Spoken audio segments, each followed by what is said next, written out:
Seja bem-vindo à Liga dos Leigos, onde pessoas semi-aleatórias discutem assuntos que não dominam em uma periodicidade a ser determinada.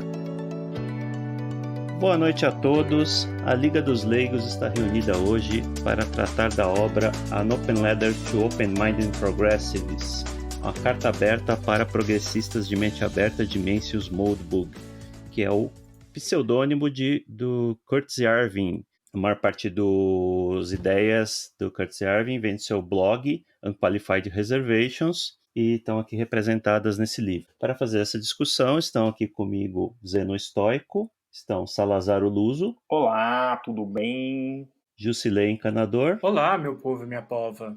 E Pepe Peripatético. Alô. Bom, Salazar sugeriu a obra, então vou abrir para ele fazer a introdução. Acho que todos leram o livro, menos eu, então vou me reservar o direito de fazer ruídos estranhos e perguntas fora de hora sobre o assunto. Pode começar, Salazar. Então, como você bem disse aí, o Mencius Moldbug é um pseudônimo do Curtis Yarvin, ele é um cientista da computação que criou esse blog aí, Unqualified Reservation. E através desse blog ele ficou conhecido como sendo um dos expoentes desse movimento que é o movimento neo-reacionário, também chamado aí de Iluminismo das Trevas, ou em inglês Dark Enlightenment. Esse livro não tem tradução para o português, ele foi lançado em 2008 e está disponível gratuitamente no blog dele lá, o unqualifiedreservations.org, ou no formato... Tá disponível gratuito? Tá, sim.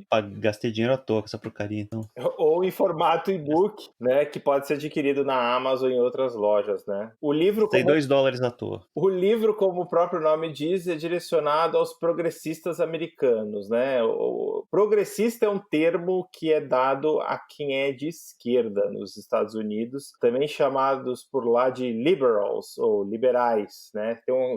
Aqui liberal no Brasil, nos países de língua portuguesa, tem um significado diferente, né? Lá, basicamente, eles têm medo da palavra esquerda, então eles dão esses termos progressistas, liberals, e no livro ele explica o que é um progressista, né? E como é que os progressistas surgiram, né? Ele começa o livro esmiuçando o passado da formação do progressismo americano e conta as origens do ponto de vista de várias passagens históricas e também usando autores reacionários, que é algo que praticamente nenhum autor hoje faz, né? Porque os reacionários foram esquecidos, né, convenientemente pela esquerda americana. Praticamente nenhum autor na direita, para deixar bem claro. Na mais direita das direitas, praticamente ninguém usa autores reacionários, especialmente autores reacionários dos séculos 17 e 18, né? Exatamente. Que é o que ele faz, O Mencius, ele se auto-intitula jacobita e neo-reacionário, né? É importante a distinção, não é jacobino, tá? É jacobita, a gente vai comentar sobre isso. Da segunda parte do livro para frente, o autor se esforça em apresentar uma alternativa à democracia, o modelo democrático atual, modelo o qual o Mencius mostra ser altamente autodestrutivo e que mostra sinais de que, se não for destruído, vai trazer a sociedade americana mais perto do caos, com efeitos deletérios para a população, que forma a base do que a gente chama hoje de civilização ocidental, né? Então, assim, o livro pode ser dividido nessas duas partes. A primeira parte ele mostra a origem do progressismo, por que isso é ruim, e depois ele mostra, olha, o que é ser um neo-reacionário e como é que a gente implementaria hoje um governo neo-reacionário. Aí não sei quem quer comentar alguma coisa sobre o comecinho do livro, que eu acho que é bastante interessante. Acho que ele escreve na forma de sátira, né? Como se ele fosse um progressista, é isso mesmo? Não, ele tem vários elementos satíricos. Ele escreve de modo satírico usualmente, mas a ideia do livro, ele é bem honesto e congruente com o título do livro. A ideia dele, ele tá escrevendo, eu já fui um progressista, eu sou um dos filhos da elite progressista, em última instância, o pai dele era diplomata no Departamento de Estado. Eu me converti do progressivismo ao reacionarismo, ou neo-reacionarismo. Então, o que eu tô tentando fazer com você, progressista de mente aberta, é tentar investigar com você qual é a natureza do progressismo, qual é a natureza real da sociedade corrente no qual nós vivemos, quem realmente exerce poder na sociedade e o que a gente pode concluir disso em termos de quão bom ou quão ruim são os governos presentes e são os preceitos que formam esses governos. Esse é o grande ponto dele. Ele tem um tom irônico, mas ele tenta endereçar honestamente os progressistas de mente aberta, como ele já foi um dia, assim que ele se descreve. Então, esse que é o grande ponto. Exatamente. E ele cresceu nesse meio, né? E os avós dele, inclusive, eram membros do Partido Comunista dos Estados Unidos, né? Então, assim, ele tem raízes aí que vão além da esquerda americana, né? Os avós deles eram admiradores da União Soviética, né? Então, assim, ele conhece isso bem. Tipo o Bernie Sanders? Tipo o Bernie Sanders, sim. Tipo o Bernie Sanders, exatamente. Ou é o caso Cortez, isso. Exatamente. Então, ele mostra isso no começo do livro, né? Ele vai examinar as origens do progressismo e vai mostrar para os progressistas que a ideia de progressismo que esse pessoal tem, né? De sendo um negócio que não tem nada a ver com religião, que é o certo, o correto para todos, que a gente está evoluindo a humanidade de um ponto A para um ponto B, uma espécie de utopia, não é bem assim, né? Ele começa mais ou menos assim o livro. Acho que a esquerda se apodera das palavras de uma forma muito eficiente, né? O socialismo que a gente conhece hoje era originalmente chamado de socialismo científico, né? Para dar um verniz de uma coisa estudada, né? Também, que ia ter certas consequências predeterminadas. Sim, é exato, repetido no laboratório. E sobre esse poder do discurso, ele se dedica boa parte do começo do livro, lá pelos capítulos 2, 3, 4, a falar de como a esquerda e os progressistas, melhor dizendo, têm ganhado sucessivamente, não tem dado espaço praticamente para uma vitória reacionária ou pelo menos conservadora ou algo do tipo, né? Que é um negócio que você fica em alerta, mas que é o que está acontecendo exatamente agora. Esse ponto é muito importante, da maneira como ele constrói o argumento, né? Porque ele começa com 3 perguntas bem simples. Eu acho isso muito interessante, essa ideia meio socrática até, né? Meio patética mesmo, de estabelecer o ponto, né? Ele faz 3 perguntas básicas, qual é o problema com o terceiro mundo? O que é nacionalismo, se isso é bom ou ruim? E a terceira pergunta é muito interessante, que vai... Tanto a esquerda quanto a direita brasileira pró-livre mercado, prepare o seu sofá de desmaio e seu site. A terceira pergunta é, o que é realmente tão ruim sobre os nazistas? Essas são as 3 perguntas. Lembrando que o Mencius Moldbug, Curtis e Arvin, vem de uma família judia, de judeus comunistas, que inclusive lutaram na Segunda Guerra Mundial contra a Alemanha nazista, antes que vocês imaginem que ele é um nazista. A partir dessas 3 perguntas relativamente chocantes, ele tenta investigar, porque ele tenta usar aquele método, e ele fala em algum momento, aquele método semiótico clássico de estabelecer, não, nós temos signos, nós temos palavras, qual que é o significado dessas palavras? Vamos começar a entender a essência, né, dissecar a essência das palavras. Quando eu falo paz mundial, ok, esse é o significante, qual que é o significado, né? Como é que eu formo esse signo? Então essa é uma técnica muito interessante. Aí quando chega nesse ponto que o Juscelino está falando, quando ele começa a definir, e ele define com muita precisão, por exemplo, progressistas, reacionários e conservadores, e é interessante, de novo, olha aí, direita brasileira, por isso que eu considero que todos na direita brasileira deveriam ler, essa é uma excelente introdução para quem quer entender, diversificar o pensamento corrente, escapando dessa dicotomia esquerda e direita simplória. Ele define conservadores separadamente. Exato. No capítulo 2 e 3. Isso é muito interessante. E isso, ele expõe, né, uma coisa que até vou falar um termo clichê, né, que eu tinha que colocar com efeito de voz agora. Falsa dicotomia, né, que a esquerda, contrário da esquerda, são os conservadores. Ele expõe isso, né. Sim. Então, esse é um dos argumentos mais fortes, eu digo, do livro. O Zeno, você que não leu o livro, em certa medida, olha só que interessante a abordagem dele para um progressista de mente aberta. Ele falou, ok, você assiste a CNN e você tá me dizendo que a Fox News é não só maligna, como errada sobre a natureza do universo. Se eu for falar com um conservador só assiste a Fox News, ele vai me dizer que a CNN é maligna e errada sobre o universo. E se as duas forem malignas e erradas sobre o universo? Obviamente, as duas não podem ser corretas e boas na sua compreensão da realidade do universo. Mas não podem as duas ser ruins? Essa hipótese não existe? E é assim que ele começa, entendeu? Quando eu falei da pergunta que é mais chocante, o que é tão ruim sobre os nazistas, ele tá tentando provocar o leitor, porque a pergunta básica é, não, os nazistas mataram milhões. Ele falou, não, peraí. Stalin matou mais gente. E os Estados Unidos se aliaram a Stalin, não só aliaram a Stalin na Segunda Guerra, como deram metade da Europa para Stalin ao final da guerra. Então esse não pode ser argumento. Simplesmente matar pessoas não pode ser argumento. O que é realmente o problema? Então é interessante como ele vai tentando dissecar esses aspectos, as respostas fáceis, que na verdade são hoje em dia, né, a gente já chegou a falar daquele livro do Pascal Bernardo, Maquiavel Petagogo, não são nem doutrinadas, elas são comportamentos condicionados que nós temos imersos na sociedade ocidental progressista moderna com certas palavras. Então isso que é interessante nele. Quando você fala qual o problema com o terceiro mundo, quer dizer, a pergunta dele é, o terceiro mundo na África, por exemplo, se desenvolvia relativamente bem até antes do processo de descolonização, o padrão de vida aumentava, você tem hoje vários locais onde o processo de descolonização terminou e transformar esses países num completo e total massa de disfuncionalidade, corrupção, morte, miséria, mas em troca disso, essas pessoas ganham liberdade. Mas o que significa isso exatamente, entendeu? Se seu filho tá morrendo de fome, se você não tem energia elétrica, se a sua família toda tá morrendo de malária, e em troca disso, mas ao contraparte disso que você ganhou liberdade e direito de voto, o que isso quer dizer exatamente? Né? Essa é a pergunta. Ele dá o exemplo do Zimbábue, né? Que a gente teve até recentemente a morte aí do nosso queridíssimo Robert Mugabe, né?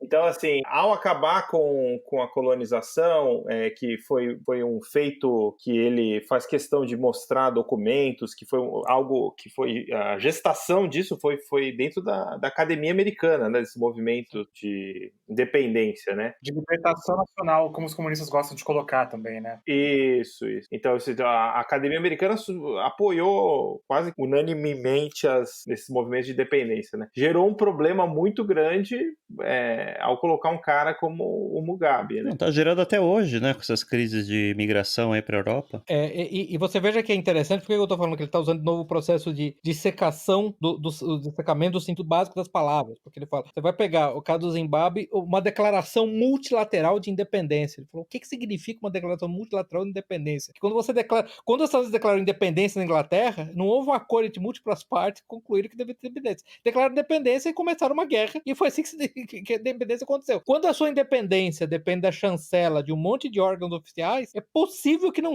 que o termo independência não significa exatamente a definição dicionarial da palavra, né? Esse que é o grande ponto, porque é uma independência dada a você. Independência dada não é independência, né? É um outro esquema, uma outra estrutura de poder, só que está se estabelecendo de controle. Exatamente. Então você vê que são questões assim, bem relativamente simples, lineares, autocontidas, mas o ponto dele nesses primeiros capítulos, especialmente no primeiro capítulo, né, que é um horizonte feito de tela, né, como se fosse um horizonte feito de tela de pintura, né, como seria A tela em branco. Uma tela cinematográfica, né, um horizonte cinematográfico só, dizer, se a resposta progressista a essas questões não te satisfaz, e eu estou dizendo para você que ela não te satisfaz porque, de novo, o signo, o significado das palavras, elas simplesmente não se aliam, não se coadunam, é possível, então, que a explicação progressista para toda a história, como o Juscelino colocou, esteja errada, não? É assim que ele começa a instigar o leitor, entendeu? Esse é o aspecto interessante. E como o Zeno falou, o Salazar falou, e eu não posso, assim, ressaltar isso bastante, a gente vai ter que falar, ele sempre usando fontes primárias, autores do século XVIII, XIX, no caso da descolonização, usando autores que viveram o processo de descolonização em 1940, 50, 60. As impressões deles. Isso é muito interessante, participaram do processo. Inclusive, sobre a parte do nacionalismo também ele toca em coisas bastante interessantes, né? Por que nacionalismo alemão é ruim e o nacionalismo africano é bom, né? Ou do Vietnã é bom, né? Isso foi genial, né? Exatamente. A gente descobriu que o nacionalismo do Vietnã é bom, o nacionalismo afegão, palestino é bom, mas o nacionalismo alemão não é bom. O nacionalismo húngaro era ótimo durante a Cortina de Ferro. Agora é terrível. Então isso é interessante, né? Qual é a diferença? Por isso que a pergunta é, o que é nacionalismo? É bom ou é ruim, né? Esse é o ponto. Eu tenho 2 pontos aqui dessas colocações que vocês fizeram. Primeiro que é uma tarefa muito difícil que ele se propõe, né, de estabelecer uma terceira via ou de contestar, né, porque hoje a gente vive num mundo tão polarizado, eu falo que é a política de Star Wars, né, ou você tá do lado do Império ou você tá do lado dos rebeldes. É muito difícil você estabelecer que talvez algo esteja errado nos dois lados, ou talvez exista uma terceira via. Realmente, esse tipo de pregação é muito complexo hoje em dia. E o segundo ponto, eu queria que vocês discorressem como é que essa diferenciação que ele faz de reacionário, conservador e progressista. Legal. O progressismo, ele começa com as origens, né, recontando a origem do progressismo, né, e pasmem, né, tem a ver com os Whigs, que é uma facção política que surgiu na Inglaterra, e as denominações protestantes principais, né? Então, ele fala um pouco sobre os presbiterianos, os metodistas e os Quakers, né? Eu acho que ele discorre bastante sobre isso. Não se esqueça do mais importante nesse processo todo, os universalistas. Os unitários, né? Os unitários, né? Esse pessoal, em algum ponto da história, eles começaram a deixar as diferenças de lado, né? Para ter uma visão unificada sobre o que eles, né? O que o autor aqui diz que ele chama de cristianismo aplicado. E que seria o cristianismo aplicado? Esquece Deus, esquece o transcendente, o importante é fazer o bem, entendeu? Aí começou isso a sedimentar na sociedade americana e em algum dado momento Deus realmente foi tirado da equação, né? E resultou no progressismo. Basicamente, uma história mais complicada que isso, né? Ele discorre bastante sobre isso, né? Mas basicamente é isso, né? A gente tem um movimento aí dos Whigs que tem tudo a ver com a revolta que foi a independência americana, né? E um movimento insurgente mesmo. E aos poucos eles foram retirando os elementos reacionários da equação, né? Que eram representados pelo catolicismo e substituindo as denominações protestantes que tiveram essa evolução aí para o que a gente tem hoje como a esquerda americana. Tá, mas e os reacionários? Os reacionários, eles são basicamente quem foram retirados do poder pela Revolução Gloriosa, né? Tiraram os católicos do poder, né? A casa Stuart, e essa é uma das coisas também que ele retoma depois, né? Quando ele vai falar o que seria um governo reacionário, neo-reacionário. Toda a oposição ao catolicismo, aquela rigidez do catolicismo, eles se juntaram basicamente para destruir. Peraí, vamos detalhar um pouco mais. A Revolução Gloriosa foi na Inglaterra, século XVII, que reduziu os poderes do rei e deu os poderes do parlamento, certo? Sim, e também teve aquele acordo lá que você teve uma quebra lá, que você teve que ter aquele período republicano na Inglaterra sob Cromwell, né? E você tinha, no final das contas, assim, um lado do parlamento, o lado do Cromwell, com o apoio de uma parte substancial do exército, e o apoio dos católicos que queriam a restauração. Daí, no final das contas, acabou que ficou a Inglaterra nas mãos de uma dinastia protestante vinda da Escócia, e que daí surgiu, inclusive, aquela história de que o rei da Inglaterra, como chefe da igreja anglicana, não pode se casar com uma católica, que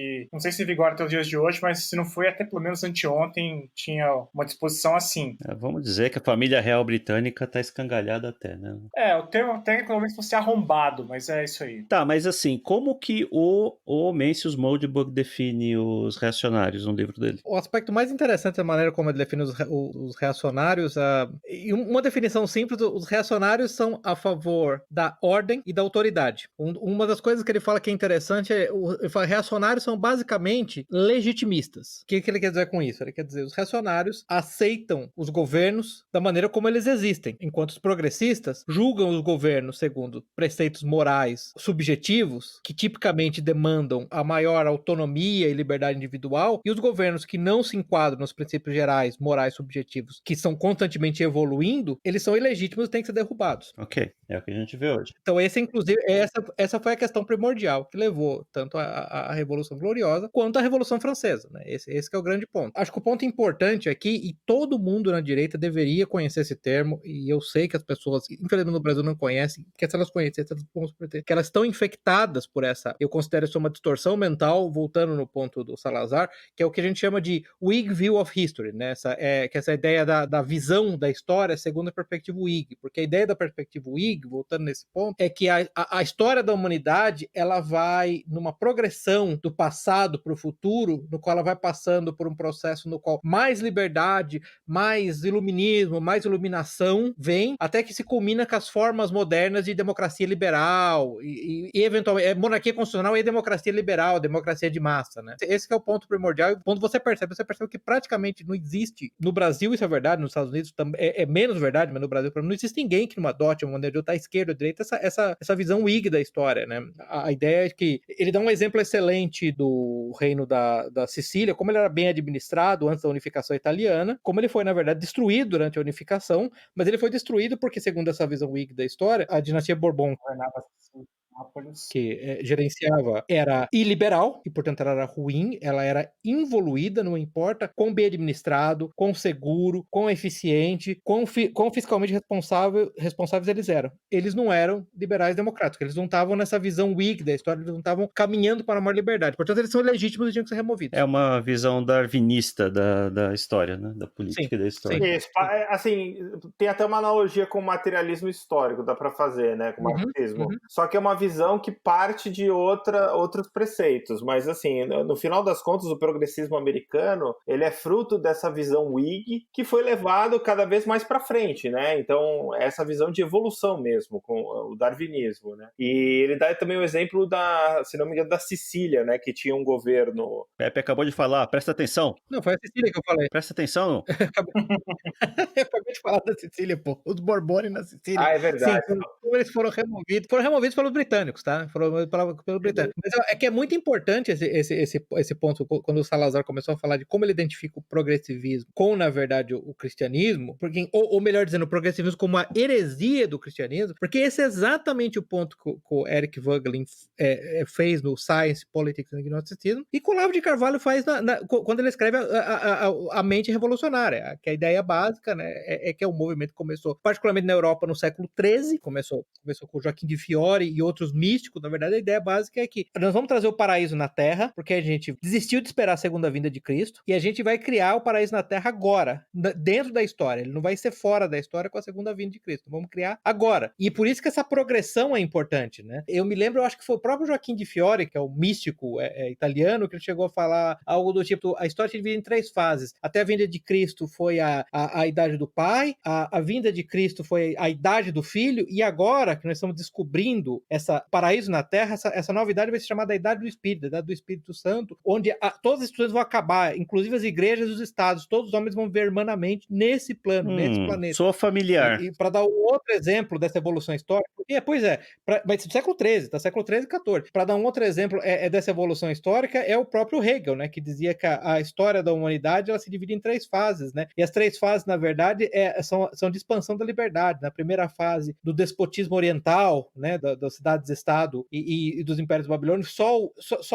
o rei Deus era livre. Daí, até a Idade Média, só a nobreza era livre, e agora é uma idade onde todos são livres. Você vê que interessante que volta no tema da Whig Story, da história Whig, que a progressão para mais liberdade e mais iluminação, né?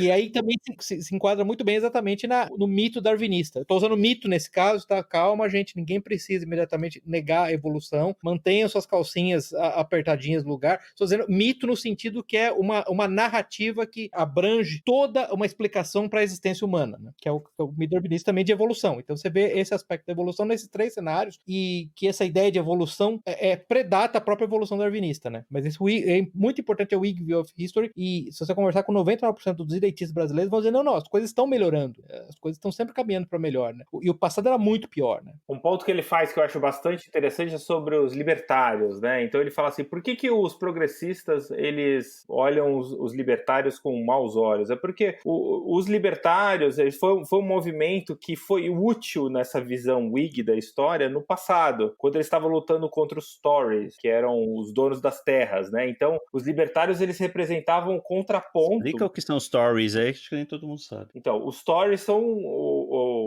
conservadores propriamente ditos. Ingleses, exatamente. E aí, o que acontece? Hoje, para o progressista, o que é um libertário? Um libertário, na verdade, é uma visão passada, superada já, porque houve essa evolução, né? Houve essa evolução e agora o libertarismo é uma visão antiga, né? Que tem um delay aí histórico, que é a visão lá do John Stuart Mill, né? Isso. O John Stuart Mill queria o quê? No embate entre a velha nobreza aristocrática, que tinha terras, e a nova aristocracia, que era financeira e industrial, como é que ele podia quebrar o poder da velha aristocracia? Liberalizando a economia. Então aquilo era um meio para o fim, né? Acho que um ponto que ele faz, e todo mundo também deveria saber as regras para radicais do Saul Alinsky, que foi o grande mentor do Obama, que foi o mentor da Hillary Clinton, que é um dos decanos do progressismo americano, né? Uma das coisas interessantes que ele sempre falava quando ele começava a dar os cursos dele de ativismo cultural esquerdista, ele perguntava por que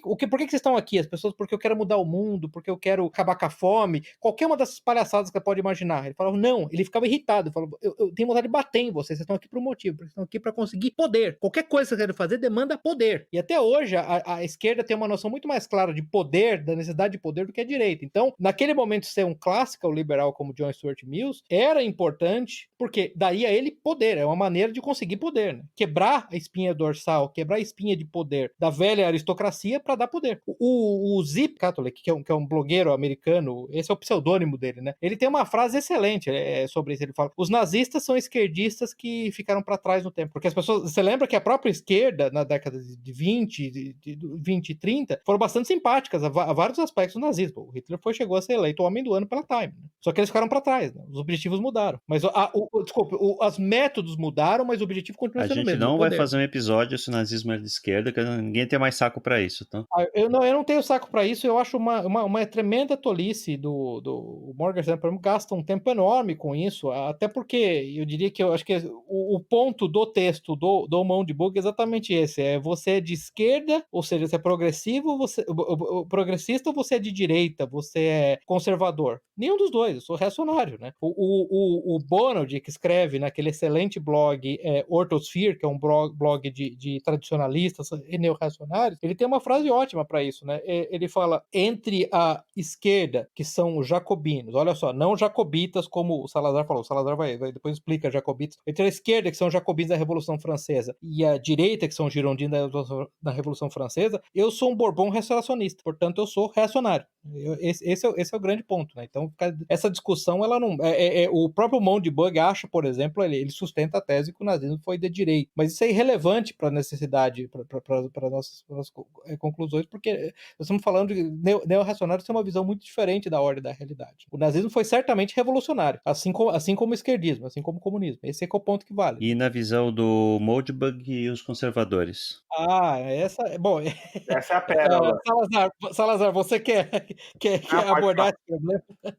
Pode falar, mas basicamente, assim, para falar isso, a gente tem que terminar um pouco a discussão aí do progressismo, né? Então, como é que o progressismo evoluiu, né? Chegou um dado momento, depois da Guerra Civil Americana, que se estabeleceu uma democracia representativa, né? E em que ficou claro para essa visão Whig aí, esse pessoal que não acreditava que o poder poderia ser exercido pelo povo, e até com razão, né? Porque foi um período aí bem complicado depois na história dos Estados Unidos. Foi guerra civil ou guerra de independência? Guerra civil, século XIX. Não, guerra civil. Aí já é depois da guerra civil. Isso. Depois da guerra civil, eles falaram assim, a gente vai ter que fazer uma coisa diferente aqui. A gente vai ter que tirar o poder político, por incrível que pareça, dos próprios políticos, né, da democracia, e transplantar ele para pessoas que vão poder implementar políticas públicas que possam ser o que a gente acredita ser o melhor, né? Baseado não em critérios políticos, mas em critérios que ele até fala que seriam científicos, né? Mas aí volta a questão do Jusilei, que o Jusilei mencionou, o socialismo científico. A ideia da democracia moderna é uma democracia científica, né? Com políticas públicas científicas, com a ciência da sociologia, por exemplo. Exato. Aí, o que acontece? Quando esse poder político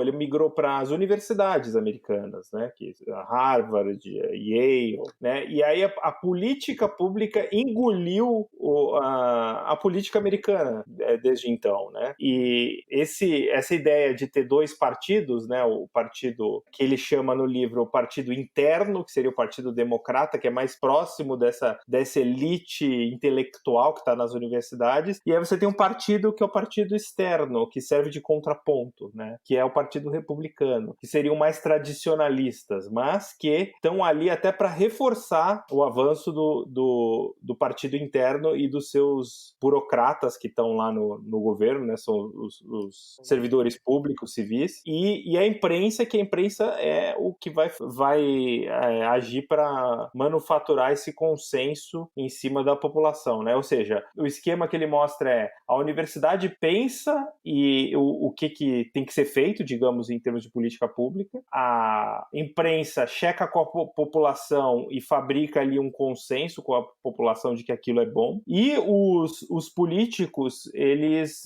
implementam aquilo, é basicamente isso. E o Partido Republicano, ele tá ali para fazer a troca de poder, né? Onde vão avançar até algumas questões que ele chama de esse poder das universidades Estados ele chama de catedral, que vai contrapor algumas coisas da catedral, mas vai reforçar todo o resto, que é o que é importante para a catedral. Então, por exemplo, ele dá um exemplo até do Reagan e na Inglaterra da Thatcher, que apesar de eles enfrentarem alguma resistência em vários pontos, por exemplo, a Thatcher em economia, né, a Thatcher ajudou a reforçar vários pontos que são defendidos pela esquerda, outros pontos. Então, existe essa falsa ideia de que os governos de direita, né, os conservadores, eles têm domínio do poder. Não, o poder, ele continua sempre dentro do que ele chama de catedral, né, que é o poder dentro das universidades, que é o que fabrica as políticas públicas. A gente vê isso claramente no governo do Trump, a dificuldade que ele tem para fazer as coisas mais simples. No governo Bolsonaro também, Sim. né? No governo Bolsonaro O governo Jair... eu acho que esse é... Oi, desculpa. Juscelino, você queria falar? Não, estava apenas dizendo isso, que o governo Jair está exatamente nessa situação. Que o grande temor da imprensa, Rede Globo à frente, e da universidade, com essa questão aí, primeiro de falar de contingenciamento de recursos, segundo de falar de influência indevida do governo federal na questão dos reitores, tudo isso tem a ver com esse poder de cátedra escrito pelo Moldbug no livro. Eu acho que esse é o conceito, esse é o outro conceito fundamental que o Moldbug introduz, que é importantíssimo as pessoas entenderem, e a partir daí é importante, porque isso vai permitir a você exatamente definir de maneira clara e bem sintética progressistas, conservadores e reacionários. O conceito de catedral, né? Quem tem o poder real na sociedade, o sumário que o Salazar fez foi bom. A única coisa que eu acrescentaria que o problema nessa terceira república americana, que foi a república da época da pré-guerra civil, durante o período no qual os Estados Unidos resolveram levar a sério a ideia de fazer uma democracia de massa, né, com sufrágio, se não universal, de larga escala, é que ela redundou numa enorme corrupção e num enorme processo de compra de votos, né, de compra de votos através da formação de coalizões de clientes no qual você comprava votos. E foi aí que veio essa ideia da democracia científica, da democracia dominada pelas elites. Só que o resultado disso foi a formação dessa catedral, que então tem academia, jornalismo, imprensa, educação. Tem uma frase ótima do James Bowen, está num artigo recente dele, inclusive. O James Bowen é um crítico cultural americano. Ele falou: o maior erro que os conservadores fazem é assumir que os democratas controlam a imprensa. Na verdade, o poder é de outra maneira. A imprensa controla os democratas. Se você entende, isso é brilhante. Me permita que dar um exemplo simples, que está muito vivo na nossa memória. Quando você tinha no Rio um governador, que era o Garotinho, que estava sempre preocupado com o que a imprensa ia falar, e portanto a imprensa que governava o Rio e não o Garotinho, porque a limitação da ação dele estava no resultado da imprensa, teve o sequestro do ônibus 147, no qual acabou com uma refém morta e o criminoso morto de maneira patética depois. Como o Rio hoje é governado por um governador de fato, e não é governado pela imprensa, o resultado final de uma tentativa de sequestro de um ônibus foi o sequestrador morto de uma maneira brilhante pela polícia. Essa é a diferença. Então, todos os políticos eleitos modernos, eles têm um filtro de seleção que é exatamente a imprensa. Aí, se você entende isso finalmente, você entende que o aspecto primordial de um conservador é alguém que está a estabelecer o máximo desvio para a direita permitido pela catedral, né? Pela academia, jornalismo e educação. E seus órgãos adjuntos. Claro que você tem que lembrar que a academia, ela provê toda a força de trabalho, especialmente dentro de um governo de separação de poderes, que é outra ideia que o Moldbug, assim como todo neo-reacionário, não aceita, porque ela não tem apresentado bons resultados, tá? É outra vaca sagrada para a direita. Dentro da separação de poderes, ela alimenta o judiciário e os burocratas das agências reguladoras, né? E isso forma a catedral como um todo. Então, quem manda realmente é a catedral. O que é o inner party que o Salazar mencionou? É o partido que está alinhado com a catedral e é o partido que está empurrando para a esquerda. Esses são os progressistas. O que são os conservadores? São os caras que estão alinhados com a catedral, mas segurando pela direita. Só que o objetivo final disso é sempre o conservador. Você lembra daquela excelente frase do Chesterton, né? O mundo é dividido em conservadores e progressistas. O papel dos progressistas é cometer erros. Os conservadores é impedir que esses erros sejam corrigidos. Porque ele consolida o erro, né? Pepe, duas correções aqui. O sequestro do ônibus 174, não 47, a governadora era Benedita da Silva. Pelo que tá na Wikipedia aqui, né? Era Benedita, não era o Garotinho? Tá? Nossa, que fantástico. Não, eu achei que era o Garotinho, tudo bem. É 147? 174. Tá, ok. Bom, enfim, qualquer governador antes do Witzel basicamente era basicamente um puppet da imprensa. Então, concordo. O resultado continua sendo o mesmo. E essa política pública, ela não é só para os Estados Unidos, tá? É para o mundo inteiro. Então, todos os estados que os Estados Unidos acaba de alguma bombardeando, maneira intervindo, intervindo, vamos usar a palavra intervenção, acabam virando clientes dessa catedral, né? Sim, claro. Então, O Salazar, o Moldbug tem uma frase ótima num dos outros livros dele. Eu acho agora que é o Son Altman is not a blighter idiot, mas eu não tô lembrando se é exatamente esse, no qual ele falava: só existem 4 países soberanos no mundo: a Rússia, China, Coreia do Norte e a comunidade internacional. Ele tira muito sarro no livro desse termo comunidade internacional. Que porra que é essa comunidade internacional? É os nossos amigos da catedral. A catedral na ONU, né? A catedral da ONU, né? É basicamente isso. Uma né? coisa me chama a atenção nessa discussão, porque essa abordagem não é exclusividade da esquerda, né?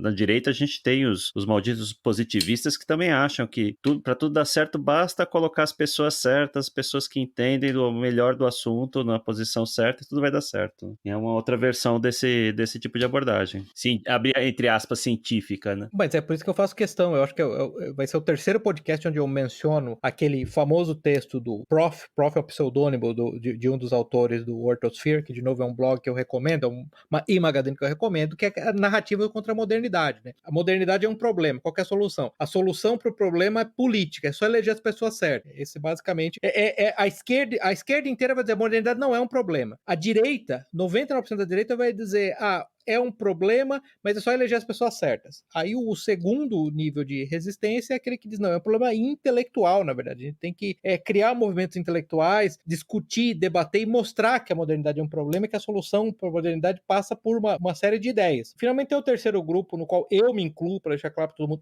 só eu, ninguém mais aqui do nosso podcast está se incluindo, que vê a modernidade basicamente como um problema espiritual. Que uma solução na verdade, uma ressurgência do cristianismo, basicamente. Cristianismo clássico, tradicionalista, que é inclusive patriarcal, que é então católico ou ortodoxo, né? Esses são os 3 grupos. Então, na verdade, esse que é o problema. A direita está no mesmo processo. A direita conservadora, ela está dentro da mesma força do horizonte de eventos do buraco negro, atraída pela modernidade. Um ponto que eu ia fazer eu lembro, lendo e rindo, falando, comentar isso com o Salazar, que o Justo leu, em capítulo 7 ou 8 do livro, ele recomenda, em algum momento, ele fala: não, a solução é restaurar os Stuart na Inglaterra. Ele fala: olha, honestamente, restaurar os Stuart na Inglaterra é uma solução mais viável do que quem acha que vai derrotar a esquerda votando na Joyce Hasselman no Kim Kataguiri. Era só completar o que o Salazar falou a respeito de como os países invadidos pelos Estados Unidos acabam virando reféns da cátedra, né? É o mesmo exemplo também do caso da independência que a gente mencionou lá atrás, do Mugabe, da turma da África, que trocou a dependência política pela dependência econômica de receber ajuda, tudo com a chancela aí da cátedra e dessa porcaria chamada Organização das Nações Unidas. Exato. É por isso que o mundo islâmico tem tanto medo dos Estados Unidos, né? Porque, assim, eles vão lá e eles começam, né, a implantar as políticas públicas americanas, que eles acham que é melhor para o mundo inteiro, porque essa visão Whig aí da história, né, que vai ter mais liberdade, casamento gay agora, né? Não, direitos da mulher, né? Isso já bate de frente com a visão de mundo islâmica. Exatamente. Os islâmicos não querem isso, né?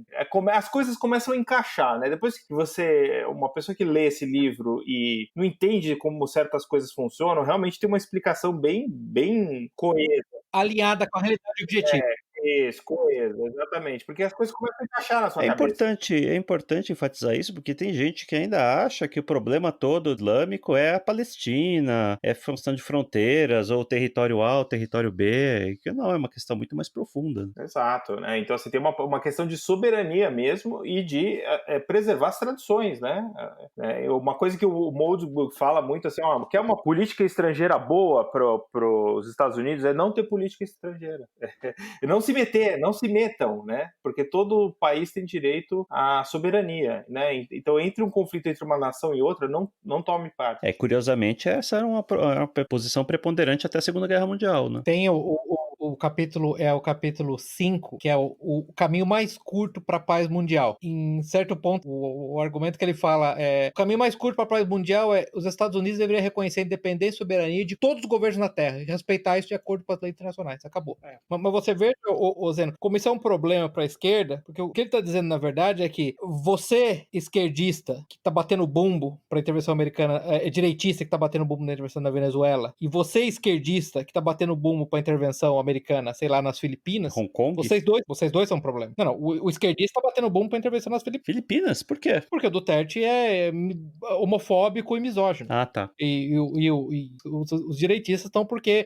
Quer um exemplo mais simples? Nós todos já tivemos experiência, inclusive, de brigas com pessoas próximas a nós. Os direitistas bateram bom pra intervenção na Síria, porque o Assad não é democrático, ele é um ditador. Pelo amor de Deus. Você percebeu que você parece um maluco falando uma coisa dessa? Uma das perguntas que eu já fiz pra um desses direitistas de credenciais direitistas impecáveis, tá? Anti-PT, anti-esquerda, ideologia de gênero, tudo que você imaginar. Falei, ok, mas então o Assad, ele é ruim porque ele tá bombardeando civis. A Arábia Saudita bombardeia civis dia e noite no Iêmen com apoio americano. A gente vai derrubar o governo saudita? A minha pergunta, que é a pergunta... Apoio americano e de Israel, né? Americano de Israel. A minha pergunta, que é a pergunta que o William Vogeley fez, aquele intelectual americano, naquele livro quando ele escreveu Never Enough, né? Que é Nunca o Bastante, a expansão americana do Estado americano. Qual que é o princípio limitante desse processo? Nós vamos remover todos os governos da Terra porque eles não se configuram com a sua aplicação subjetiva do que seja um governo moral ou não? Quando é que a gente para? Vai ser uma guerra perpétua, é isso? Esse é o modelo? Você veja agora, a gente mesmo tá vivendo isso. Eu conheço pouquíssima gente na direita brasileira hoje que está, como eu, Pepe, estou horrorizado com o que está acontecendo em Hong Kong. Com aquele bando de malucos. Estão praticamente pedindo uma intervenção americana, uma guerra em duas potências nucleares porque eles querem, sei lá o quê, palavras de ordem como liberdade e acesso à informação. Isso não é uma coisa completamente maluca, entendeu? Troque por um momento isso, você imagine que se houvesse hoje o Occupy Wall Street estivesse fechando Nova York com bandeiras da China cantando Internacional Comunista. O que a direita estaria pedindo? Pau nesses caras. O que você acha que tem que acontecer com esses habitantes de Hong Kong que estão com a bandeira americana cantando Nacional Americana? Pau nesse cara. Porque eles são, porque você veja que os conservadores, de novo, eu acho que a gente tá conseguindo amarrar bem para quem está ouvindo, porque como os conservadores são o partido exterior da catedral, os conservadores, na verdade, subscrevem ao preceito progressista, esquerdista, de que um governo legítimo é um governo eleito democraticamente com o consenso do governado. O que faz a China uma potência nuclear, uma superpotência militar ilegítima. E agora, o que a gente faz com isso? O que a gente faz isso é pau neles. Pau neles, pau numa mega potência nuclear, você tá vendo? Você tá vendo como o resultado... Não, é o pessoal de Hong Kong. Sim. Não, eu tô falando da China. O que a gente faz com a China? Pau na China não tem como, né? Você tá vendo como esse impulso, na verdade, esse impulso Whig, esse impulso progressista e esse impulso conservador, ele acaba gerando, por isso quando eu falei inicialmente do significante da paz mundial, acaba gerando mais guerra e não menos guerra. Ô Salazar, só pra lembrar, você lembra que Hilário, que é em algum momento onde o Manson Moldbug, naquela verve bem cômica dele, ele fala, se você é a favor da paz, a coisa mais rápida é terminar uma guerra. O governo, qualquer país, por definição, tem mais armas e é mais forte. Então se você quer paz, não é a melhor coisa do mundo apoiar o governo para que ele rapidamente destrua os rebeldes e retorne ao estado de paz? Não é exatamente isso oposto do que tanto a esquerda quanto a direita americana e brasileira e mundial fazem? Ao estimular, ao pegar governos específicos, né? Não, esse governo eu julguei que ele é ilegítimo, porque, sei lá, ele não permite que mulheres saiam pelas na rua. Então pronto, agora ele tem que ser destruído. Se você quer saber o que a gente acha que vai acontecer numa guerra entre Estados Unidos e China, ouça o episódio 4, Ghost Fleet. Spoiler, China wins. Yeah. Então, esse impulso Whig tem a ver muito com essa ideia de fomentar insurgências, né? Porque o próprio Estados Unidos começou como uma insurgência, né? Se você for ver até o blog do Mencius, não está no livro dele, mas ele fala assim, olha, os Estados Unidos começou como um movimento revolucionário, uma insurgência contra um poder que as exigências eram completamente descabidas, né? Então ele discorre lá sobre o que aconteceu. Mas assim, aí ele mostra documentos das pessoas que estavam do outro lado, né? Ingleses que não entendiam, né? Por que estava tendo aquela revolta na colônia, né? Uma pergunta que ele faz, e ele se refere a um livro excelente, que é A Verdadeira História da Revolução Americana, do Sidney George Fisher. Eu realmente recomendo que a direita, em particular, leia esse livro, né? E um dos pontos que ele faz, olha, se as demandas da coroa britânica fossem tão malucas, tão humilhantes, tão sufocantes assim, por que você não teve uma série de rebeliões, sei lá, na Austrália, no Canadá, na Nova Zelândia, em outras colônias britânicas, né? O que acontece, né? Talvez não seja esse o ponto, né? E um outro ponto importante, se as demandas da coroa eram tão ruins assim, por que os Whigs, que tocavam o terror quando era o caso, os Whigs ingleses não apoiaram foram os americanos, né? Ele menciona isso também. Sim, porque os Whigs ingleses, na verdade, eles eram, e ele faz esse ponto muito bem, como revolucionários que eles são, eles na verdade, eles eram extremamente simpáticos às demandas cada vez mais intoleráveis dos americanos. Os americanos, na verdade, eles queriam a proteção da coroa britânica com independência absoluta, ampla, completa e restrita. Basicamente, eu vou assumir todos os custos da minha defesa, mas eu vou fazer o que eu quiser e não vou aceitar nada. E os Whigs, qual era o papel dos Whigs nesse caso? Era advogar dentro do Estado inglês a ideia de que eles tinham que tolerar, eles tinham que buscar um consenso. Né? Isso, exatamente. Porque eles não podiam apoiar abertamente, obviamente, né? Então, eles buscaram, não, é o famoso, não, deixa disso, o famoso deixa disso. Né? Eles não apoiavam, mas também falavam, não, vamos entender aqui as reivindicações. Exatamente como tudo hoje é aceito em nome da tolerância, né? Tudo em nome dos no play. Exatamente. É uma tática, né? É uma tática de, em vez de eu apoiar abertamente, eu vou fomentar aqui, eu vou enfraquecer o argumento contrário. Enfim, o ponto é que entre a esquerda e a direita, para ficar nos termos ingleses lá, Whigs e Tories, a diferença entre rebelião e revolução é a simpatia política do momento que você tem para com aquele grupo em particular. Um ponto, assim, uma coisa que me atraiu particularmente para o reacionarismo, neo-reacionarismo, para essas bandas mais obscuras do espectro ideológico, foi exatamente falou, vem cá, deixa eu entender. Isso desde quando eu comecei a aprender inglês, eu comecei a Revolução Americana foi legal, legítima e perfeita. Foi espetacular. Tinha que ser feita mesmo. A coroa britânica ia ser destruída. Ok, mas aí quando os estados do sul dos Estados Unidos decidem separar do norte, aí eles têm que ser aniquilados, aí eles têm que ter 30% dos homens de idade militar mortos, 10% da população geral morta e cidades inteiras devastadas. Por que a rebelião deles não é legal? Ah, porque eles eram a favor da escravidão. Falei assim, mas quando vocês fizeram sua rebelião original, vocês mantiveram os escravos, então não pode ser essa a motivação, né? É progresso. Aí você começa a entender que esse impulso revolucionário existe nesses dois grupos, né? Conservadores e progressistas. É por isso que é necessária essa diferenciação de um reacionário, né? Porque o impulso revolucionário existe nesses dois grupos. Eles só escolhem pessoas diferentes. O distributista, que é um cara que tem um canal de YouTube, que ele basicamente se considera um distributista. Distributismo é a principal teoria econômica que surgiu no final do século XIX, no começo do século XX, é a resposta católica ao comunismo e ao capitalismo, né? E ele tem um blog e ele tem esse canal do YouTube. E uma das coisas que ele fala, para voltar para o ponto, para ilustrar mais ainda o ponto para o Zeno, do conservador, ele fala o que um conservador defende em 2008 versus o que um conservador defendia em 1968 versus o que ele defendia em 1918. Se você começa a ver as propostas, o que é defendido em cada um desses termos, você consegue entender que o objetivo do conservador é só derivando cada vez mais para a esquerda, só mais lentamente, e que ele tem o mesmo impulso revolucionário. Né? Acho que esse é o grande ponto. Claro. Mudando um pouquinho só de marcha aqui, aí ele passa na próxima sessão do livro a falar o que seria então a solução, né? Quantas sessões o livro tem? O livro tem vários capítulos, não tem sessões, mas você pode... São 14 capítulos. Isso. A primeira parte do livro ele se concentra mais em mostrar o que é o progressivismo, qual que é a relação com o conservadorismo, é mais mostrar a história, né? De até onde... Por que estamos aqui, né? Nesse ponto. E aí a segunda parte é o que fazer. E sim, antes que você entre no que fazer, eu só fiz aqui umas notas dos termos que eu achava importante. Então a gente falou da catedral, que é um termo fundamental. Os jacobitas, né?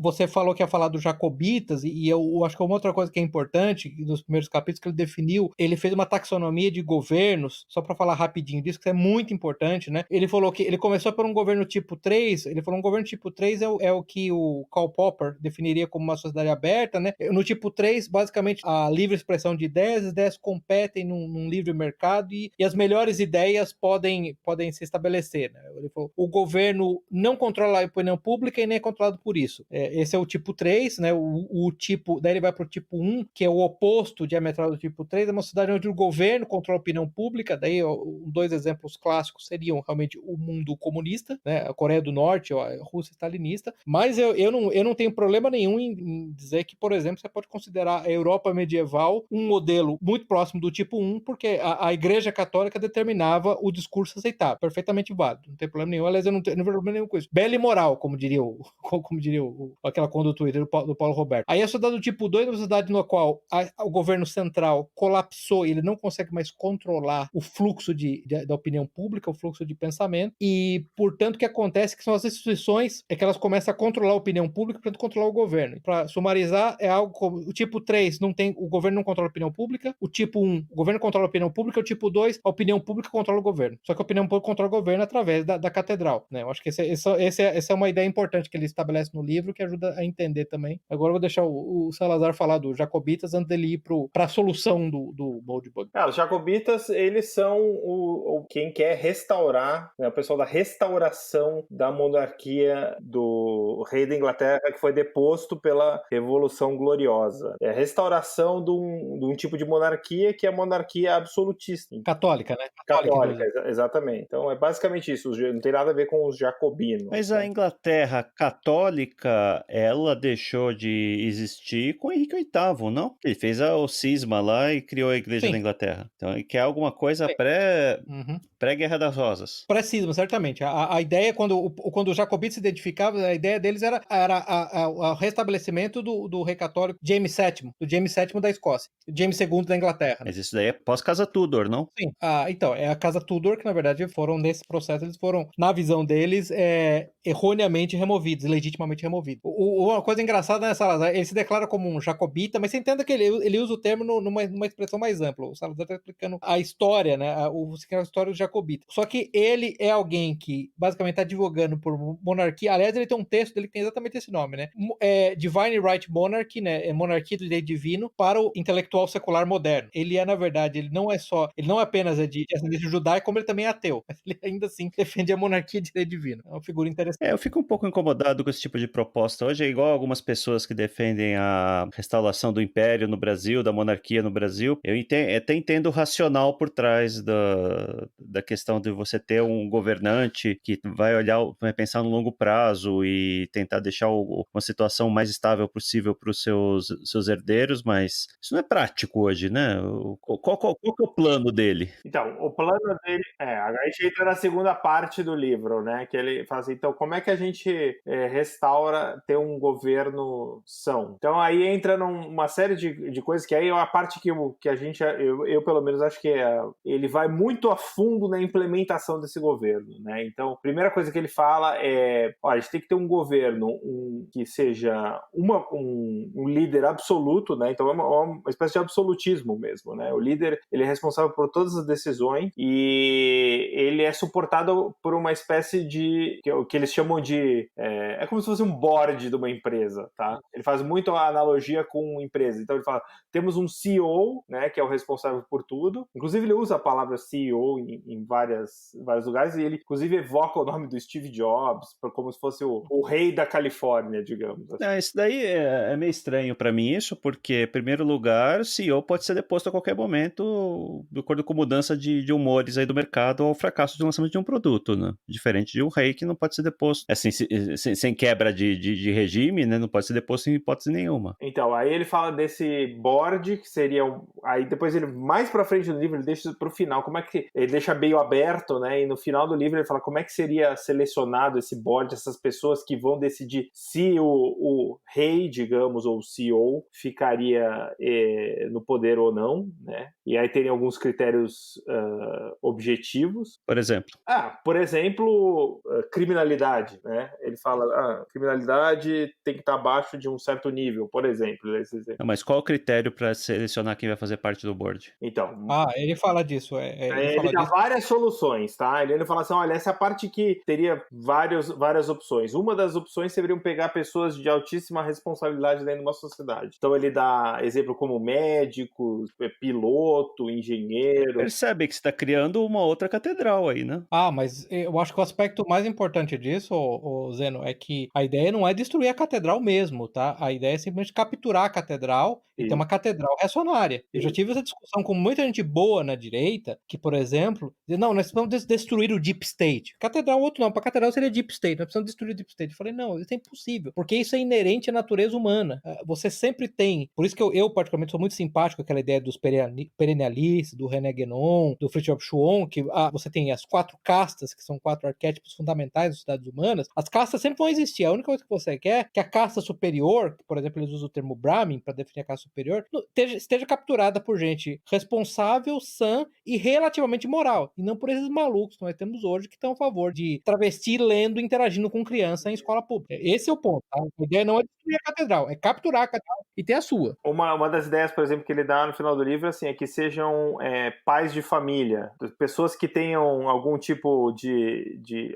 algo a perder. Stake na sociedade. Compromisso com o futuro. Mais uma vez, skin in the game. E algo a perder, exatamente. Não algum deviante sexual da universidade que, entendeu? Assim, então ele fala assim, olha, eu não tenho pretensão de resolver todos os problemas, mas eu acho que a sociedade vai ser mais sã se ela for dessa forma. É como se ela fosse... Que é uma volta ao tradicionalismo romano, por exemplo, né? Que os senadores eram patrícios, que eram donos de terra, inclusive pais ele de fala família. sobre uma passagem sobre a época de Roma. Então, assim, basicamente você tem lá o líder absoluto, que ele tem, de fato, ele condensa os poderes totais, e ele tem esse board, digamos, que vai decidir se ele fica ou não, né? E como é que você seleciona esse líder absoluto? Então, mesmo o critério parecido com uma seleção de uma empresa, né? Como se fosse um CEO de uma empresa. Ele chama isso, só para deixar claro, eu acho que tem 2 aspectos que a gente eu acho que ele tá meio se confundindo, talvez confundindo as pessoas. Só pode deixar claro 2 aspectos.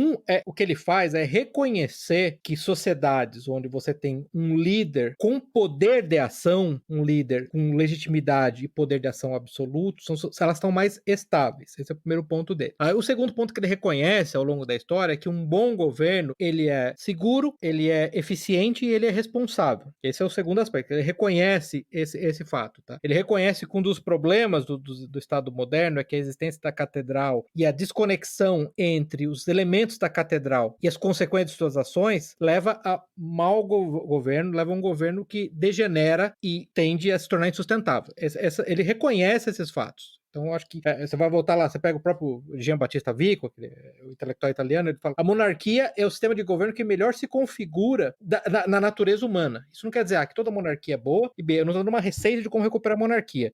Salazar e Juscelino, vocês concordam comigo que, para mim, esse é o ponto legal, que ele está identificando esses aspectos. Quando ele começa agora a prescrever, aí, obviamente, tem coisas ali que são completamente, inclusive, tolas. O que ele chama de neocameralismo, que a ideia é que um Estado soberano não é diferente de uma corporação, e que, na verdade, um Estado é uma corporação que tem um território e, portanto, você pode avaliar quão seguro, eficiente e responsável é o governo daquele território, verificando, por exemplo, qual que é o valor agora usar o termo em senso mais amplo, das ações daquele território. Aquele território, a qualidade de vida daquele território subiu, aquele território tem uma balança comercial boa, aquele território tem um índice de natalidade bom, aquele território tem uma taxa de criminalidade baixa. E aí que ele vem com a ideia dele do neocameralismo, ele está tentando eliminar um dos problemas inerentes à monarquia, que são as variações biológicas. Sabe qual é o problema disso? O problema desse tipo de abordagem é o mesmo daquele clichê da ficção científica da supercorporação que governa o mundo, né? As corporações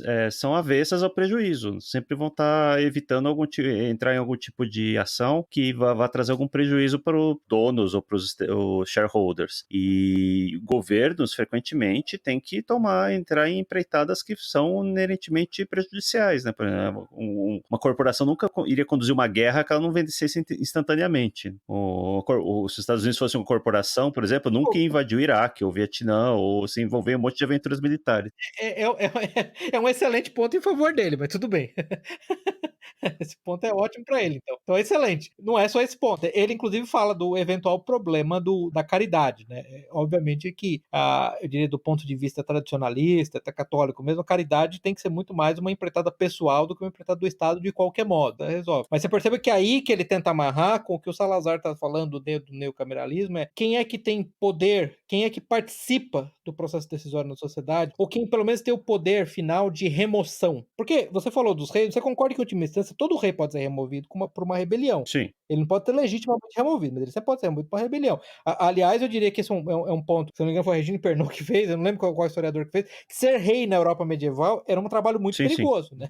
Tinha taxa de fatalidade altíssima de ser rei. Então não era porque o rei tem, o Jusilei começou a falar de mim, cortou ele, mas tem skin in the game, né? Então se ele fizer cagada, muita cagada, ele vai perder literalmente a cabeça, né? Então o que ele tenta resolver com isso é que o modelo no qual você pode remover o neo-rei, nesse caso, é através do poder de veto do grupo de pessoas na cidade que tem stake, que tem essa interesse na sociedade. Portanto, são proprietários de terras. Eu vou dar um outro exemplo, então. Uma empresa que tem várias subsidiárias. Então, a subsidiária começa a dar prejuízo. O que a empresa faz? Vende a subsidiária. O que vai acontecer com as pessoas, funcionários que eram daquela? Não me importa. Quer dizer, se tem um país que tem um estado lá que está meio...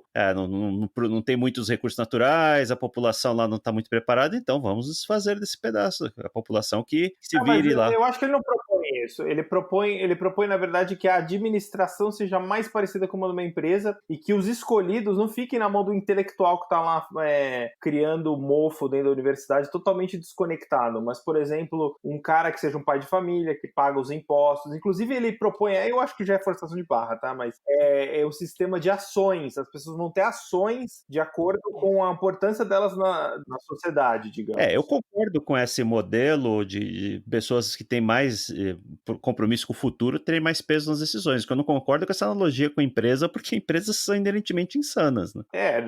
Mas eu acho que não é a intenção de ser uma cópia, um carbon copy de uma empresa. Eu não entendi isso. Eu entendi que assim, olha, vamos colocar uma administração competente, com critérios objetivos que realmente importem para as pessoas que são as pessoas ditas sãs da sociedade, né? São pessoas que têm skin in the game, médico, pai de família, e não o cara que fica bebendo, né, na praça o dia inteiro, né? Esse cara, por exemplo, ele até teria shares na sociedade, mas seria um mínimo. Mas menos, né? Isso. Não, apenas para dizer, quando você falou que uma empresa talvez nunca iniciasse uma guerra que ela não pudesse ganhar, eu fiquei me perguntando aqui com meus botões se a Lockheed Martin ou outra assim não teria a onda de fazer isso. Mas Jusilei, eu estava prestes a responder a pergunta, a objeção do Zeno, e eu acho que vale para o mesmo ponto. O problema das empresas modernas, o problema da Lockheed é que a Lockheed não tem skin in the game porque ela é protegida das consequências das más ações dela. Assim como é o Google. Não se esqueça que as empresas são protegidas.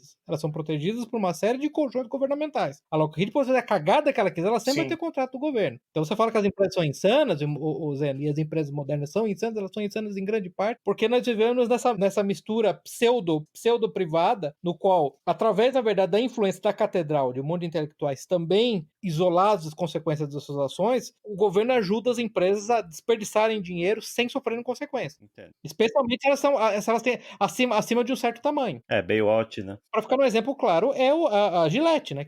Quantos bilhões ela perdeu naquela 8. campanha cretina dela? Então, o que aconteceu? Os conservadores estão dizendo, tá vendo quem lacra no lucro? Puta, como eu detesto essa formulação. Eu falei, não, seus idiotas, essa é uma demonstração de poder total e absoluto. Olha a vitória da esquerda aí. Que eles estão dizendo, nós podemos perder 8 bilhões para financiar a aceitação de pervertidos transgênero e ainda assim a gente tá aqui, tá? É o contrário. As empresas não são sãs porque elas não estão na situação que pelo menos o Moldbug e outros historiadores identificam. Elas não têm um governo seguro, eficiente e responsável porque elas não sofrem consequências. Ele chega a falar exatamente, ele falou, o bom do modelo neocameralista, ou de algo parecido com isso, é que as pessoas vão sofrer consequências, né? As pessoas que cometem erros vão sofrer consequências. E você lembra que eu sou uma das poucas vozes ainda na direita brasileira, nós já tivemos essa discussão. Eu sou contra a intervenção na Venezuela por um motivo simples. Os venezuelanos votaram naquele maluco, incompetente, cretino do Maduro. Eu não vou agora usar soldados de tesouro brasileiro. Do Chaves antes dele, né? E do Chaves antes dele. Eu não vou usar agora soldados, tesouro, sangue de soldados e tesouro brasileiro para fazer uma espécie de bailout para esses caras. Eu não vou. Vocês votarem que vocês quiseram. Os argentinos não vão votar no maluco agora? É o mesmo problema. Não, o problema principal da intervenção na Venezuela nem é esse. O problema é onde acaba, né? Sim.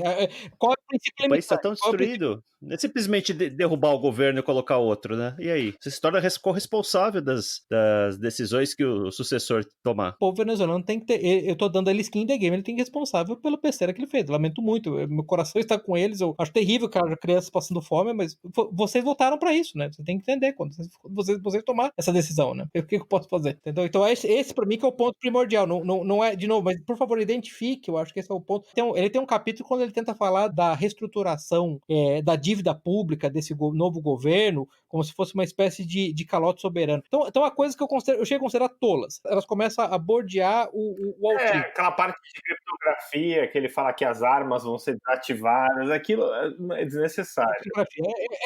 É tolo, mas entenda que a percepção, a linha de raciocínio e a conclusão via observação da linha de raciocínio, esses são os aspectos interessantes. Eu já tive essa discussão com pessoas da direita. Não, mas você é monarquista, como é que vai ser implementado? Eu falei, não tenho a menor ideia. Tudo que eu tô dizendo é que monarquias são mais estáveis. Tudo que eu tô dizendo é que é o design, o desenho de um sistema de 3 poderes. Aliás, tem um artigo excelente do Adrian Vermillion, que é um professor de Harvard, que na verdade é um católico, né, contestando, dizendo que a evidência histórica é que o sistema de separação de poderes, na verdade, ele não traz boa governança, né? Tudo que eu estou demonstrando é que o sistema de governo, de governança unificada, ele traz melhores resultados. É só isso que eu estou observando. Como é que vai se dar os detalhes? Vai ser uma monarquia eletiva, no qual príncipes eleitores vão eleger? Vai ser uma monarquia na qual vai ter um combate e o novo rei escolhido por um duelo? Ou hereditário? Eu não sei.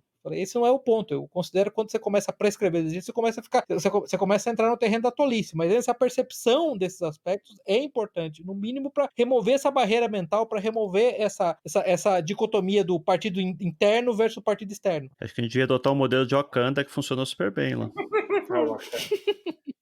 Mas a gente precisa daquele minério, como que chama minério? Assim, tem um monte de ideias, né? Essa não é uma... Eu já ouviram falar de futarquia também, que é uma ideia... Governo do sofá? É uma ideia que as pessoas votariam em propostas, não em pessoas. É mais ou menos isso, entendeu? Ah, que coisa estúpida.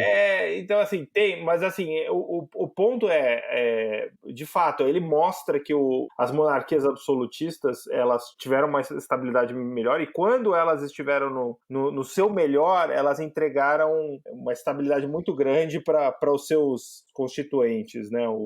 Tanto pessoas que eram... Seus súditos, tanto pessoas que eram...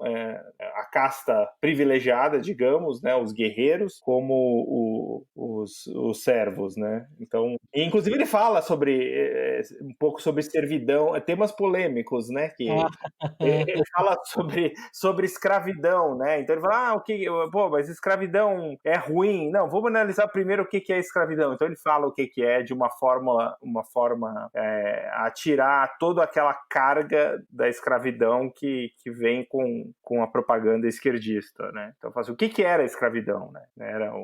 Era um contrato, basicamente, entre o dono da propriedade e o escravo, né? Era uma adoção de adulto. Isso, né? Ele fala, inclusive, é como se fosse uma criança adulta. Mais ou menos, né? Não vamos entrar nesse tópico aqui, mas... Eu tenho mais 2 aspectos que eu tô chamando de ideias específicas do Moldbug, pelo menos ele sumarizou, que eu acho interessante que elas sejam exploradas. Um dos pontos ir voltando lá no primeiro capítulo, e acho que uma coisa interessante que ele faz, que é uma espécie de meta-discussão, é que ele define uma ideologia política como uma espécie de um vírus, né? Ele usa aquele termo do Richard Dawkins, né? De mime, de mind, o vírus da mente, né? Que ele mais ou menos estabelece, sem julgamentos morais, né? Ele faz isso nos primeiros capítulos, depois faz no capítulo 10 ou 11, se eu não me engano. Mas você imagina que o esquerdismo e o direitismo, nesse caso, né? O progressismo e racionalismo, eles são basicamente 2 vírus. Eu não estou interessado agora nos aspectos morais, na correção ou nas virtudes deles, eu quero entender o método de propagação deles. Então o vírus, que eles chamam de vírus vermelho, que é o vírus reacionário, ele é proeminente nas zonas rurais e, por exemplo, no caso dos Estados Unidos, no meião da América, não nas costas, no meião da América. Ele é forte entre os militares, em ordens religiosas, entre aposentados, esse tipo de coisa. E ele se espalha muito lentamente, praticamente geneticamente. Você tem filhos, os reacionários têm filhos e treinam os filhos nisso. E esse é o vírus reacionário. O vírus progressista, ele é proeminente em ambientes urbanos e em áreas metropolitanas. Ele é fortíssimo na mídia, na educação e nas corporações. E ele se espalha memeticamente. Olha, é óbvio que o vírus azul vai ganhar, independente da correção, do acerto ou até mesmo das características morais, de quão bom ou quão ruim seja o vírus azul. Então esse é interessante como ele faz isso duas vezes. Ele faz isso primeiro analisando o processo de propagação do vírus verde do vírus azul. Ele chama no texto de X e Y em algum momento, e depois quando ele tem essa ideia, quando ele fala de nomos, né, que ele usa essa palavra grega, nomos, para dizer, em grego significava, na verdade, era a lei religiosa, mas ele usa isso para dizer que basicamente é a estrutura da sociedade e a estrutura de regras que existem numa sociedade, né? E que tipos de promessas e que tipos de deveres que você tem para uns para com os outros. O pai tem o dever de cuidar dos filhos, o marido tem o dever de cuidar da esposa, a esposa tem o dever de ser fiel para o marido, os filhos têm o dever de obedecer ao pai, esse tipo de coisa. E aí ele tenta estabelecer, ele fala, vamos para um planeta imaginário, vamos imaginar agora que tem dois grupos, que a gente chama de pronômias, né, que são os que acreditam que os seres humanos, quando eles fazem promessas uns para os outros, quando eles chegam em acordos, e aí que o Salazar, inclusive, falou da escravidão como uma espécie de um acordo, de uma promessa entre as duas partes, né? O senhor do escravo que promete cuidar do escravo, cuidar, inclusive, da saúde física, né, do escravo e proteger o escravo, e o escravo que promete obedecer ao senhor. Esses são os pronômios, e os antinômios são os que não acreditam que todo tipo de dever, todo tipo de promessa pode ser revogada por razões subjetivas. E a partir dele constrói isso para mostrar, claro que no final você conclui rapidamente que os pronomes são os direitistas e os reacionários, e os antinômios são os revolucionários. Aliás, ele põe na categoria de antinômios, o Zenes, que é interessante. Sabe que grupo? Libertários. Libertários como revolucionários, né? Como os problemas que tentar ser um revolucionário de direita, né, ser um libertário, ele causa, como fica um processo incoerente, né, porque na verdade você respeita a propriedade privada, mas você não respeita a legitimidade da autoridade que vai proteger a sua propriedade privada, que esse é o problema com os libertários, né. Tem um termo só, me desculpe me alongar nisso, mas eu achei engraçadíssimo. Ele pega, eu acho que um texto do Hans Hermann Hoppe, que é um filósofo libertário, que eu gosto muito, em particular, eu tenho muita simpatia, e ele começa a versar sobre a possibilidade de você ter companhias que você contrata para estabelecer a lei e ordem. Então você contrata sua polícia, entendeu? Aí o Mendes Moldbook fala, mas já tem um termo em inglês para quem faz isso, chama gangue.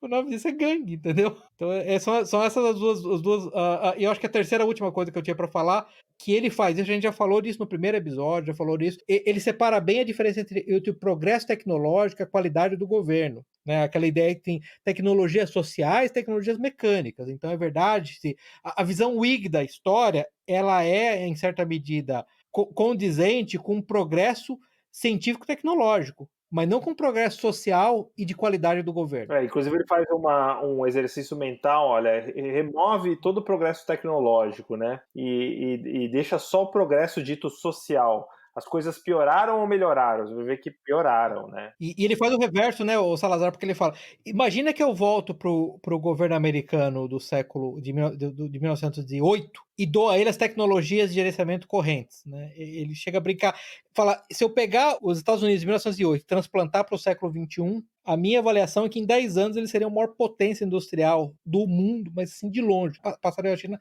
rapidamente. Sim. É um exercício mental que eu acho bastante interessante, porque as pessoas, de fato, a gente já falou isso também, né, em outros episódios, confundem, né, progresso tecnológico com progresso social. Eu acho que inclusive, socialmente, a gente está muito avançado, enfim, e aí quando você vai ver o resultado, de fato, estatísticas e coisas desse tipo, né, por crime, né, está numa situação muito pior, né. Mesmo felicidade das pessoas, né, que a gente falou no episódio anterior. Não. Ele dá um exemplo da mulher que foi, né, estuprada em 2007, aí ele fala assim, olha, foi um capitão americano, exército americano no Iraque, estuprou a mulher, tal. Aí no final ele fala assim, então, eu menti, não foi isso, foi em Nova York e foi um negro. Foi um negro. Imagina que você não ouviu essa história porque é um negro. Se fosse um capitão, com certeza eu teria ouvido. Tem livros e filmes sobre isso, né? Livros e filmes sobre isso. E um ponto interessante que ele faz, e você veja que, de novo, a gente já viu isso com conservadores, com direitistas brasileiros. A própria ideia que a aceitação homossexual, por exemplo, é um progresso social. Isso assim, não tem base nenhuma histórica, né? O Olavo de Carvalho tem um artigo ótimo, acho que é 2007, 2008, chamado 100 anos de pedofilia, onde ele mostra que, na verdade, perto do fim do colapso de várias civilizações civilizações como a grega, romana, ou até mesmo a persa, a aceitação de não só do homossexual, quanto da pedofilia era normal, né? Então a ideia que isso é algo novo na história, nunca antes na história os homossexuais foram tão bem aceitos, é completamente inconsistente com a realidade, né? Na verdade, o que aconteceu é que a repressão sexual, como bem colocou o Jay Wanning lá no livro dele sobre a sociedade, ela permitiu que a alta tecnologia, a alta civilização aparecesse. O que agora acontece é que uma prática sexual altamente danosa à saúde, como a prática homossexual, por exemplo, ela se permite ser feita e tolerada, e as pessoas que as praticam usam hoje a medicina moderna, a tecnologia médica moderna, para sobreviver mais tempo, é só isso. Mas esses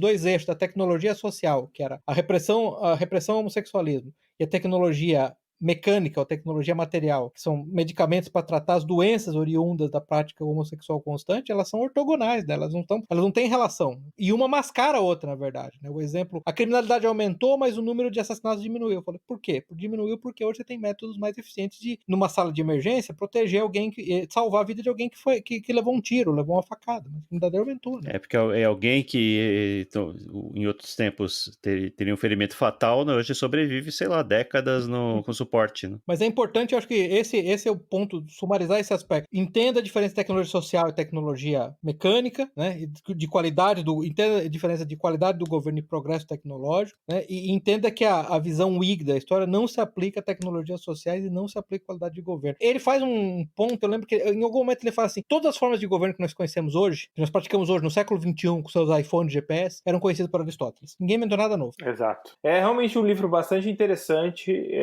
eu recomendo. Sim, sim. Eu recomendo especialmente para direitistas, viu? Exatamente. A direita exatamente. brasileira, você que aí se acha o ne plus ultra do direitismo, reacionarismo, pinochetista, leia esse livro. Queria apenas fazer uma observação sobre um dos capítulos do livro, que é o 5º capítulo, que é aquilo que ele fala sobre política externa, que é o caminho mais curto para a paz mundial. Que basicamente é isso que o Pepe explicou aí, que é basicamente você ter o Tiposidetes, né? Você reconhece todo mundo e deixa cada um na sua. Só que esse capítulo, ele é bastante extenso, ele é mais ou menos, no livro físico são 50 páginas, no livro digital é 15% do livro. Que, apesar de a tese dele ser extremamente simples e fácil de entender, como ele faz bastante digressões, inclusive mencionando aquele livro lá sobre política externa que o Pepe mencionou também, e me foge o nome do autor agora, que tem uma posição completamente distinta de tudo que você já leu sobre política externa, é um capítulo relativamente enfadonho. Então, assim, não se assuste com aquilo, mas é um ponto ali que vai, vamos dizer assim, atrasar a leitura, o andamento da leitura.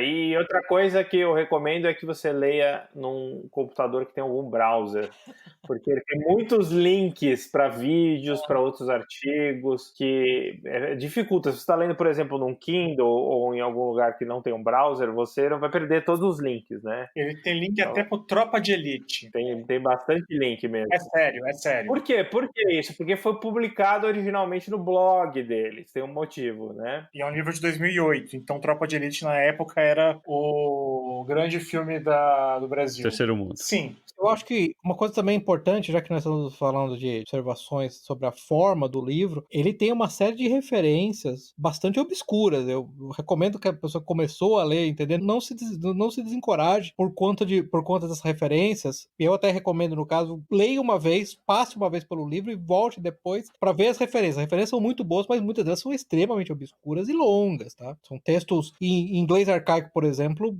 bastante difíceis de digerir, mas eu recomendo que isso não seja o motivo para desencorajar. Continue nessa linha de raciocínio dele, continue entendendo as ideias e não se importe se você imediatamente vir uma referência e ela te for completamente obscura ou parecer irrelevante. Eu acho que vale a pena perseverar nisso. Tá, tem uma pergunta aqui.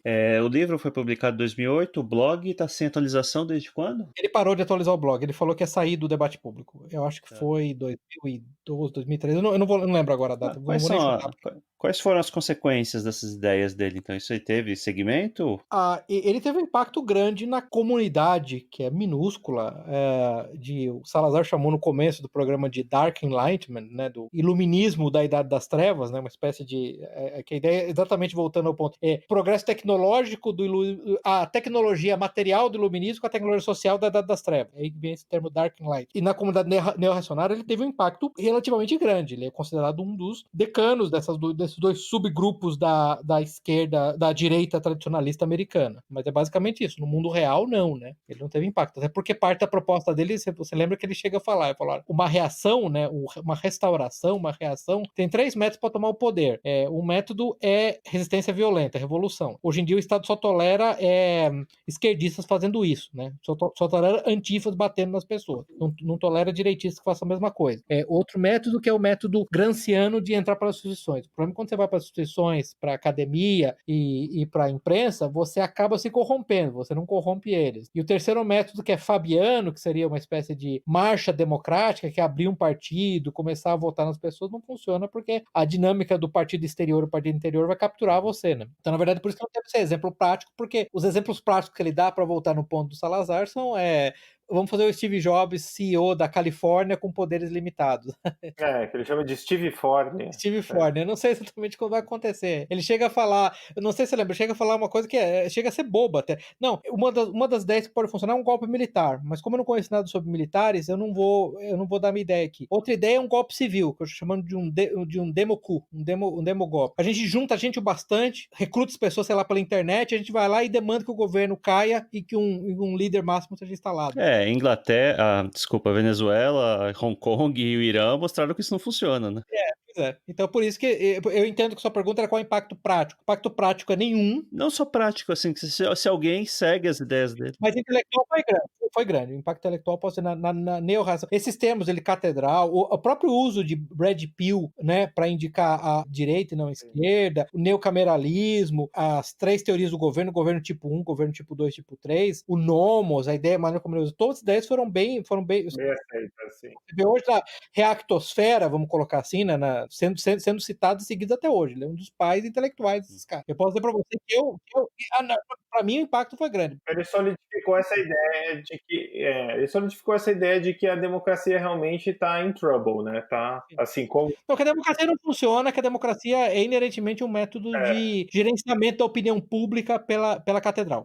Eu acho que escancarou essa ideia da catedral, ter dado esse nome é boa, porque escancarou de que realmente são os donos do poder, né? Nos Estados Unidos. Então, assim, de certa forma, acho que não foi ele que inventou isso, né? Que a universidade tem um poder, influência. Outros autores provavelmente já escreveram sobre isso. Mas ter dado um nome ajuda, né? A solidificar, né? A galvanizar, digamos assim. É importante. Ele não é um Aristóteles, ele não é um Eric Fugger, ele não é um Olavo de Carvalho, ele não é um pensador original. O grande ponto foi como ele sumarizou e ele deu nomes que se prestam à transmissão via memes, desses nomes todos. Catedral e Nomos, eu acho que esse é o ponto. Red Pill, esse é um ponto relevante, por isso que ele tem um impacto importante. Ele é um excelente, além dele ser um bom escritor, ele é um excelente sumarizador. Eu tô perguntando porque aqui no artigo dele na Wikipedia, do Curtis Yarvin, associa ele com o alt-right, né, que não quer dizer absolutamente nada, que até o Ben Shapiro já foi considerado guru da alt-right, né?